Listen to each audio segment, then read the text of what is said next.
Une page droit du travail dans cette édition. L'Organisation internationale du travail, OIT, les organisations des travailleurs et employeurs de Côte d'Ivoire se sont réunis pour aborder une fois de plus la question de l'amélioration des conditions des travailleurs ivoiriens. Il s'agissait pour eux de procéder à la validation du guide des droits des travailleurs, souvent moins connu, mal interprété ou mal appliqué. Le compte rendu de Zénab Dosso. Mieux connaître, maîtriser et appliquer au mieux les droits des travailleurs en Côte d'Ivoire.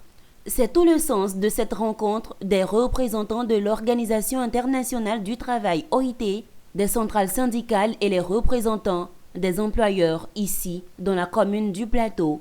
D'un commun accord, ils ont procédé à la validation d'un guide tripartite des droits des travailleurs ivoiriens, un document qui passe en revue le contenu du Code du travail qui paraît peu accessible. Il servira après validation d'outils pour les cadres syndicaux, les employeurs et autres acteurs d'amélioration des conditions des travailleurs. Un outil qui va permettre justement de mieux protéger les travailleurs ivoiriens à travers l'information, la sensibilisation, la prévention, la remédiation.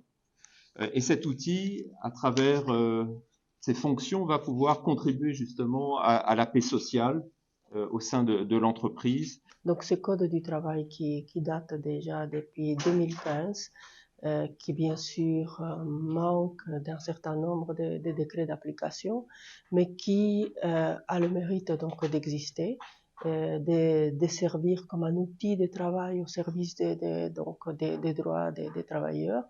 Un guide bien accueilli par les employeurs que par les 5 centrales syndicales de Côte d'Ivoire, dont les attentes sont nombreuses. Nous prions l'État de tout faire pour que ce guide soit ventilé. Certes, nous allons nous l'approprier pour sensibiliser et former nos militants, certes, mais la part de l'État, c'est d'aider à appliquer le contenu du guide, puisqu'il est censé recueillir tous les droits des travailleurs pour leur bien-être. Vous savez que nous, les syndicats, nous luttons pour le bien-être moral, financier et professionnel de tous nos militants. Pour rappel, l'OIT, Organisation internationale du travail, a pour principaux objectifs de promouvoir les droits au travail, d'encourager la création d'emplois décents, de développer la protection sociale et de renforcer le dialogue social dans le domaine du travail.